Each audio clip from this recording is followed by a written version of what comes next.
બાદ દમણમાં જોખમી કાર સ્ટંટનો વિડીયો વાયરલ થયો છે। દમણના દરિયા કિનારાનો વિડીયો, ચાલુ કારમાં ઊભા રહી સ્ટંટ કર્યા, અન્ય વાહન ચાલકે સ્ટંટ કેમેરામાં કેદ કર્યા।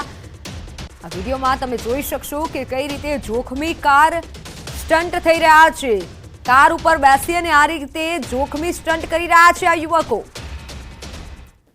ચાલુ કારમાં ઊભા રહી અને સ્ટંટ કર્યા। જો કે અવારનવાર આવા વિડીયો આવતા હોય છે, છતાં પણ લોકો સુધરતા નથી અને ક્યારેક કોઈ મોટી દુર્ઘટના સર્જાય ત્યારે અન્ય લોકોને જવાબદાર ઠેરવતા હોય છે। તમે વિડીયોમાં જોઈ લો, કાર ઉપર ચડી, કારના બોનેટ પર ચડી અને આ રીતે વિડીયો બનાવી રહ્યા છે, સ્ટંટ કરી રહ્યા છે।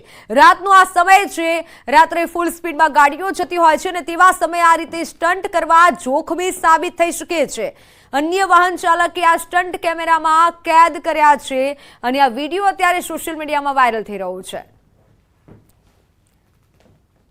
છોટાઉદેપુરના નસવાડી તાલુકામાં એમજીવીસીએલની બેદરકારી સામે આવી છે। નસવાડી તાલુકાના ગ્રામ્ય વિસ્તારોમાં ખેતરોમાં વીજ પોલ તદ્દન નમેલા જોવા મળી રહ્યા છે અને જે કોઈ પણ સમય ધરાશાયી થઈ શકે છે, જેના કારણે કોઈ દુર્ઘટના સર્જાય તો જવાબદાર કોણ તેવા અનેક સવાલો ઉઠી રહ્યા છે। નમી પડેલા વીજપોલના કારણે ખેડૂતોના જીવ જોખમમાં મુકાય છે। ચોમાસાના સમયે ખેતરમાં કામ કરતા ખેડૂતો માટે જીવ જોખમમાં મુકાય તેવી પરિસ્થિતિ સર્જાય તો આખરે જવાબદાર કોણ, તે એક સવાલ મોટો ઉઠી રહ્યો છે। ગ્રામજનોએ અનેકવાર રજૂઆત કરી છે, છતાં પણ તંત્રની બેદરકારી સામે આવી છે। નમી ગયેલા વીજપોલ સીધા કરવામાં આવે અને જાડી ઝાંખરા દૂર કરવામાં આવે તેવી માંગ ઉઠી છે।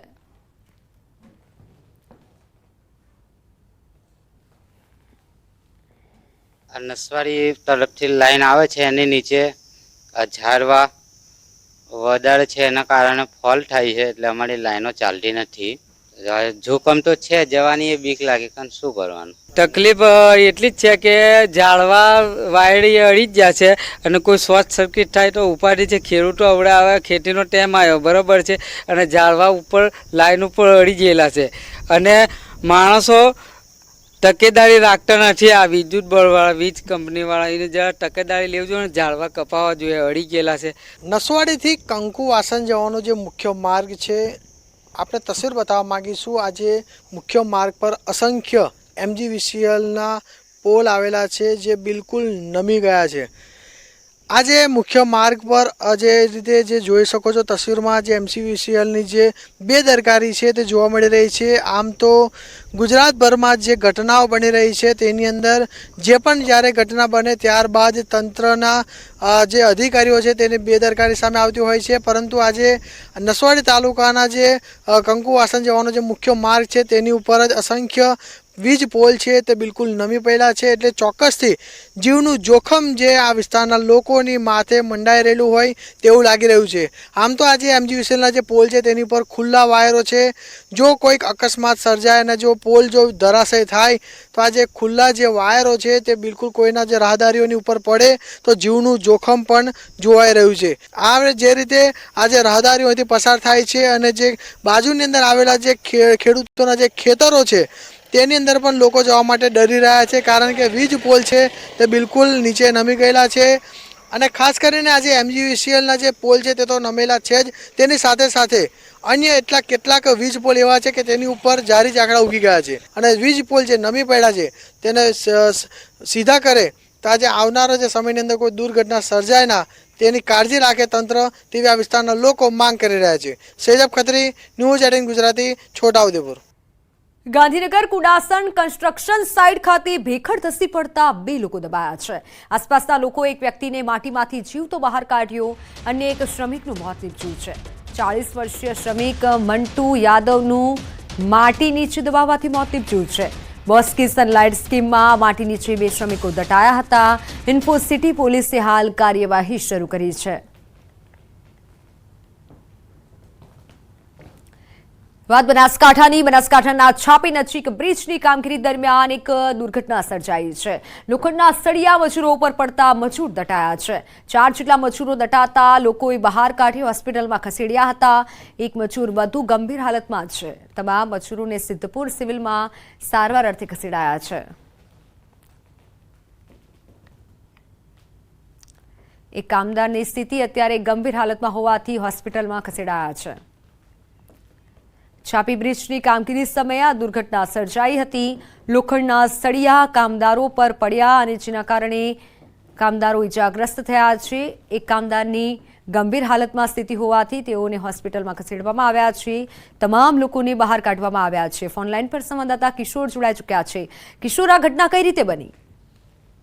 ચોક્કસથી મિત્તલ, આપણે જણાવી દઉં કે બનાસકાંઠાના છાપી નજીક બ્રિજની જ્યારે કામગીરી ચાલી રહી હતી તે દરમિયાન લોખંડના સળિયા મજૂરો ઉપર પડતા મજૂરો દતરાયા હતા અને આ સમગ્ર ઘટના બની હતી, જેમાં 4 જેટલા મજૂરો દતરાતા સ્થાનિક લોકો ઘટના સ્થળે પહોંચ્યા હતા અને તમામ મજૂરોને બચાવી લેવામાં આવ્યા હતા અને તેમનું રેસ્ક્યુ કરીને તમામ જે મજૂરો હતા તેમને સિદ્ધપુર સિવિલ હોસ્પિટલ ખાતે ખસેડવામાં આવ્યા છે. જ્યારે એક મજૂરની હાલત અત્યારે ગંભીર છે, જ્યારે 3 મજૂરોને સામાન્ય ઈજાઓ છે.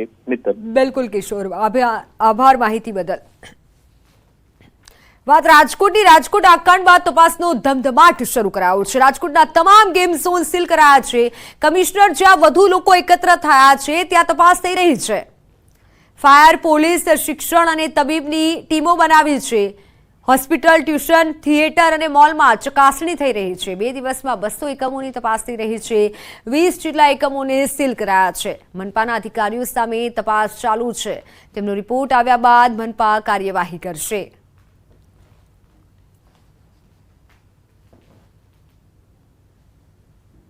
ખાસ કરી અને એમાં ફાયર એનઓસી મેળવવામાં આવેલી છે. ફાયરને કમ્પ્લાયન્ટ ઇક્વિપમેન્ટ છે. બીયુ પરમિશન મેળવવામાં આવી છે. આવી બધી બાબતોની તપાસ થઈ રહી છે. ગઈકાલે અને આ 2 દિવસની અંદર લગભગ 40 જેટલા એકમોને સીલ કરવામાં આવ્યા છે. 200 જેટલાથી વધારે એકમોની તપાસણી કરવામાં આવી છે અને આજે પણ સવારથી આ તપાસણીની ઝુંબેશ ચાલુ છે. તપાસ થઈ રહી છે અને સરકાર દ્વારા ઉચ્ચ સ્તરીય જે સમિતિની રચના થઈ છે તેઓ દ્વારા પણ તપાસ થઈ રહી છે.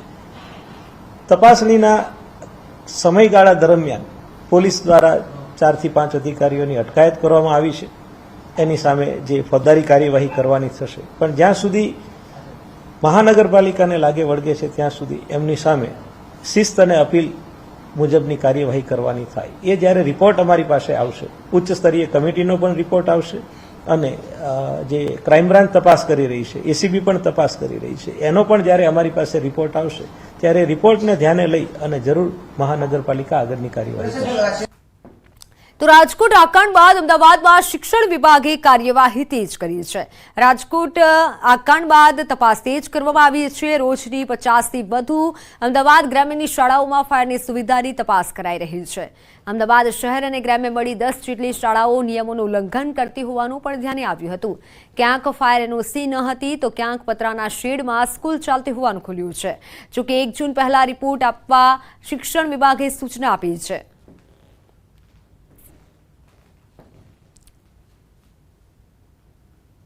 રાજકોટમાં બનેલી અગ્નિકાંડની ઘટના બાદ તંત્ર સફાળું જાગ્યું છે અને હવે શૈક્ષણિક તંત્ર જે છે તે એક્શન મોડમાં આવ્યું છે. ખાસ કરીને અમદાવાદની જો વાત કરીએ તો અમદાવાદ શહેર બાદ હવે અમદાવાદ ગ્રામ્યમાં પણ જે છે તે શાળાઓમાં ફાયર સેફટીને લઈને સુવિધાઓ જે છે તે ચકાસવામાં આવી રહી છે. આગામી 13 જૂનથી શૈક્ષણિક સત્ર શરૂ થઈ રહ્યું છે. તે પહેલાં શાળાઓમાં ફાયર સેફટીની સુવિધા છે કે કેમ અને શાળાઓ પાસે ફાયર એનઓસી છે કે કેમ તે તમામ પ્રકારની સુવિધાઓ જે છે તે ચકાસવામાં આવવાની છે અને અમદાવાદ ગ્રામ્યની ટીમ જે છે તે રોજની 50 જેટલી શાળાઓ જે છે તે ચેક કરી રહી છે.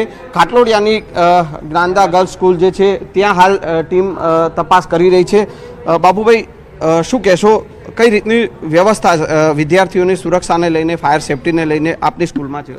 અમારી સ્કૂલમાં સરકારના નિયમ મુજબ ફાયર સિસ્ટમ ગોઠવેલી છે અને ફાયર હાઇડેન્સર અને ફાયર એલાર્મ સિસ્ટમ, આ બંને સિસ્ટમ અમે ગોઠવેલી છે અને નિયમિત એનું ચેકિંગ પણ થાય છે અને એને કોન્ટ્રાક્ટ આપેલો છે. એ વ્યક્તિ 15 દિવસે મહિને અમે બોલાવીએ છીએ અને એનું ટેસ્ટિંગ પણ કરીએ છીએ. એટલે નિયમિત એનું ટેસ્ટિંગ સરકારના નિયમ પ્રમાણે અમે કરીએ છીએ.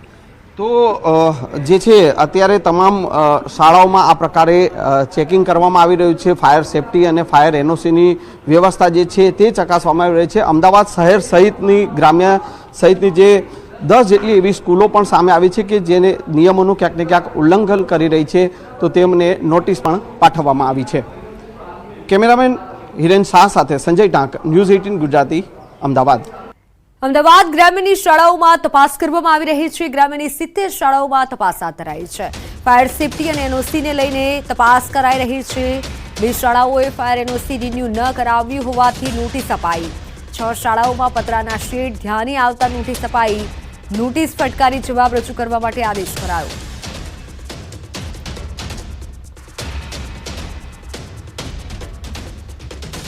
એમાં જો ફાયર એનઓસીની વાત કરીએ તો ફાયર એનઓસી તો લગભગ તમામ શાળાઓ પાસે ઉપલબ્ધ છે.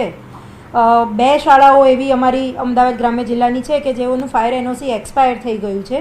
એમને અમે નોટિસ આપેલ છે, તાકીદ પણ કરેલ છે કે શાળા શરૂ થાય તે પૂર્વે એટલે કે 12 તારીખ પૂર્વે તેમની પાસે ફાયર એનઓસીનું રિન્યુઅલ હોવું જોઈએ.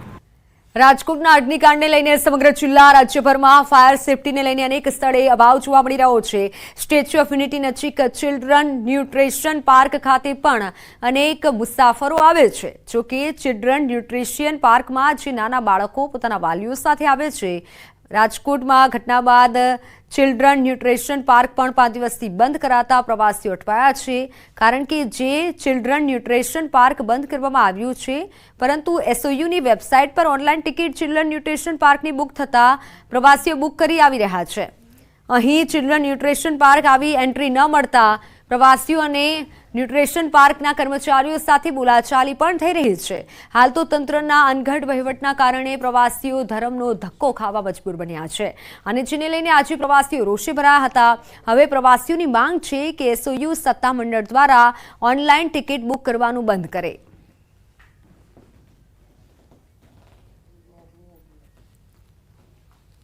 ऑनलाइन टिकट बुक हो गया. तो आपने कब करवाया था? मॉर्निंग को कराया था. मॉर्निंग को मॉर्निंग को. क्या क्या परेशानी आ रही है यहाँ पे आके? कुछ नहीं, बस बच्चे लोग को लेके जाना था तो थोड़ा डिसअपॉइंटमेंट हो गया है बिकॉज न्यूट्रिशन पार्क थोड़ा जो देखना था वो थोड़ा डिसअपॉइंटमेंट हो गया है.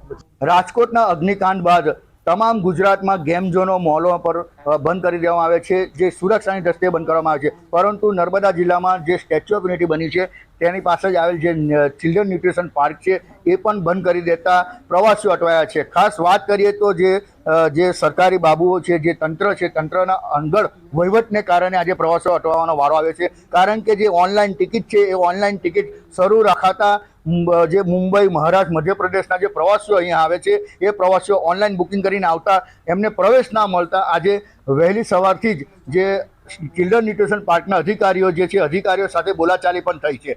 એટલે આ જે ચિલ્ડ્રન ન્યુટ્રિશન પાર્ક જે છે એ ચિલ્ડ્રન ન્યુટ્રિશન પાર્ક હાલ તો સુરક્ષાની દ્રષ્ટિએ બંધ કરવામાં આવે છે, પરંતુ ઓનલાઈન ટિકિટ બંધ ના કરાતા આજે પ્રવાસીઓને નિરાશા વ્યાપી છે. કારણ કે વહેલી સવારથી અહીં આવે છે, પોતાના નાના નાના બાળકોને લઈને આવે છે અને ગેમ ઝોનમાં રમવાની એક મજા એક અલગ હોય છે. અને હાલ વેકેશન ચાલી રહ્યું છે ત્યારે જે ચિલ્ડ્રન ન્યુટ્રિશન પાર્કમાં જે પ્રવાસીઓ આવતા તેમને અટકાવતા પ્રવાસીઓ નિરાશ થાય છે અને ખાસ વાત કરીએ તો અધિકારીઓ સાથે બોલાચાલી પણ કરે છે. ત્યારે હવે જોવાનું એ રહ્યું કે જે ઓનલાઈન ટિકિટ છે એ ક્યારે બંધ થાય છે. જો બંધ નહીં થાય તો અવાનવા પ્રવાસીઓ આવતા રહેશે અને પ્રવાસીઓને આવતા ધરમનો ધક્કો પડશે. દીપક પટેલ, ન્યૂઝ 18 ગુજરાતી, નર્મદા. તો ભાવનગર ફાયર વિભાગની ટીમ હલુરિયા ચોક, દિવાનપરા વિસ્તારમાં કામગીરી માટે પહોંચી તે સમયે હોબાળો થયો.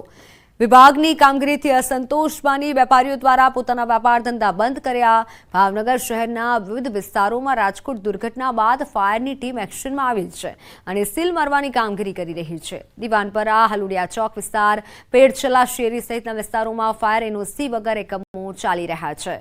વેપારીઓએ પોતાનો અસંતોષ વ્યક્ત કર્યો હતો અને રોષ ઠાલવ્યો હતો. કીધું હતું કે ફાયર વિભાગ દ્વારા અગાઉ નોટિસ આપી જાણ કરવી જોઈએ, ત્યારબાદ સીલ મારવાની કાર્યવાહી કરવી જોઈએ.